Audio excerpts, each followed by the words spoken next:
Let's bring in Royals expert Justin Vogt to the conversation. Justin, Prince Harry and Prince William seemingly had such a close relationship in the past. After the allegations put forward by Harry, can there be any reconciliation here?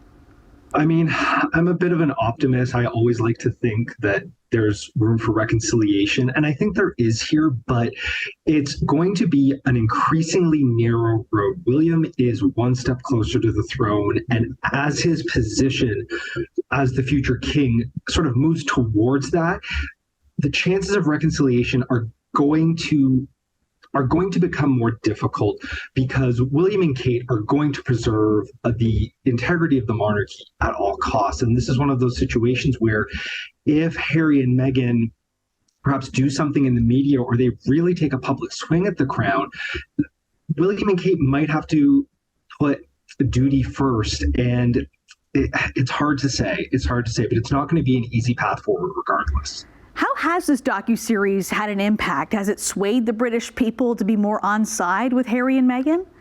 You know, it's funny because I went into watching this documentary being skeptical, thinking it was going to be a lot of pot shots at the monarchy. I was actually personally quite moved by it. I thought it was a very real, very heartfelt series. And yet what I'm hearing from people in the United States and in Britain is there's a lot of anger towards them for doing this. It actually seems that even though there's a lot of personal transparency from them, people seem to really be done with them. They seem to see this as being the straw that's breaking the camel's back in terms of public opinion.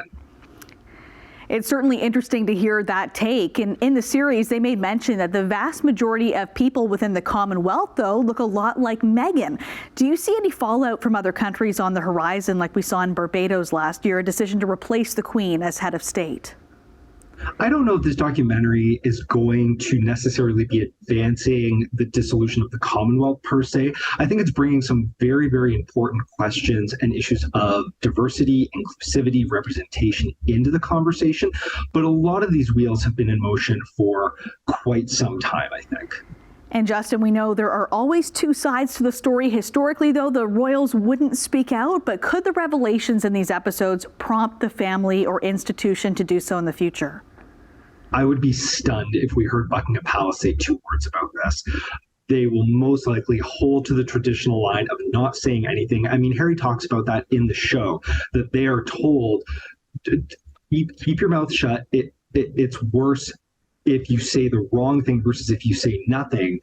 And there is this very old way of thinking within the royal household that you don't comment on these matters. You don't speak about these things publicly. And that's partly why public opinion is not in Harry and Meghan's favor at this moment, at least among the British public, because you don't air this stuff in public. So I don't think we're going to see really any comments from the palace at this point. Justin, thank you for being with us tonight on Trending Now. My pleasure. Thanks for having me.